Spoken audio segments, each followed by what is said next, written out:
ನೋಡ್ರಿ ವಿಷಯ ಇವತ್ತು ಏನು ಮಾತಾಡಬೇಕಾಗಿತ್ತಪ್ಪ ಅಂತಂದ್ರೆ ಏನು ಹಿಪ್ಪರಿಗಿ ಡ್ಯಾಮ್ದ ಏನು ಸ್ಟಾಕ್ ನೀರು ಐತಿ ಅದ್ರ ಬಾಗಿಲಿಕ್ಕಿಂತ 2 ದಿವಸ ಆತ.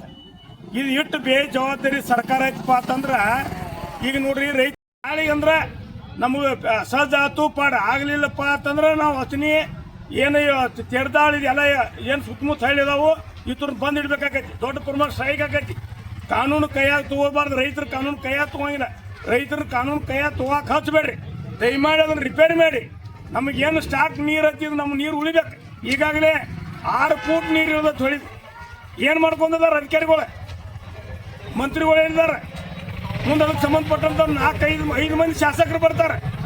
ಏನು ಮಾಡಾಕಿದ್ದಾರೆ ಎಲ್ಲರೂ ಶಾಸಕರೇ 5 ಮಂದಿ ಶಾಸಕರು ಬರ್ತಾರೆ. ಈಗ ಇದಕ್ಕೆ ಸಂಬಂಧಪಟ್ಟವ್ರು ತೆರದಾಳ ಶಾಸಕರು ಬರ್ತಾರೋ, ರಾಯಬಾಗ್ ಶಾಸಕರು ಬರ್ತಾರೋ, ಅಥಣಿ ಶಾಸಕರು ಬರ್ತಾರೋ, ಕಾಗವಾಡ ಶಾಸಕರು ಬರ್ತಾರೋ. ಇವ್ರು 4 ಮಂದಿ ಶಾಸಕರು ಏನು ಮಾಡಿದ್ದಾರೆ? ಅವರು ನಮ್ಮ ಭವಿಷ್ಯತ್ತಿನ ಬೇಸಿಗೆ ಇದನ್ನ ನೀರು ಬಿಟ್ರಂದ್ರೆ ಆ ಕಡೆ ನಾವು ರೈತರು ಬದುಕೋದೇ ಹಂಗೆ. ಮಾಪುರ್ ಬಂದಾಗ ಮುನಿಗೆ ಹೋಗ್ತಾವು. ಈಗ ನೀರು ಅಚಾನಿಗೆ ಬಾಗಿಲು ಮುರಿದೈತೆ. ರಿಪೇರ್ ಮಾಡ್ಕೋಕೆ ಬರೋಂಗಿಲ್ಲ. ನಾಚಿಕೆ ಬರೋಂಗಿಲ್ಲ ಇವ್ರಿಗೆ. ಅನ್ಎಜುಕೇಟೆಡ್ ಮಾತಾಡಬಾರ್ದೆ. ಯಾವ ರೀತಿ ನಾವು ಸದ್ದು ಮಾಡ್ಕೋಬೇಕು, ಯಾವ ಟೈಮ್ದಾಗ ಸದ್ದು ಮಾಡ್ಕೋಬೇಕು ಅದನ್ನು ಪೈಲೇನ ಸದ್ದು ಮಾಡ್ಕೊಂಡಿದ್ರೆ ಇದು ಅಪಘಾತ ಹಾಕಿದ್ದಿಲ್ಲ. ಇದನ್ನು ಬಿಟ್ಟು ಕೆರಿಂದ ಈಗ ಅಚಾನಿಕ್ ಆಗೈತೆ ಅಂತಂದ್ರೆ ಅದನ್ನು ಹೆಂಗೆ ಸದ್ದು ಮಾಡ್ತಿರ್ ಗೊತ್ತಿಲ್ಲ. ನಿಮಗೆ ನಾಳೆ 1 ದಿವಸ ಟೈಮ್.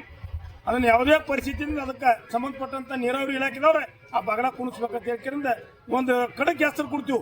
ಅದು ಹೆಂಗೆ ಮಾಡ್ತೀರಿ ಮಾಡ್ಕೊರೋರು.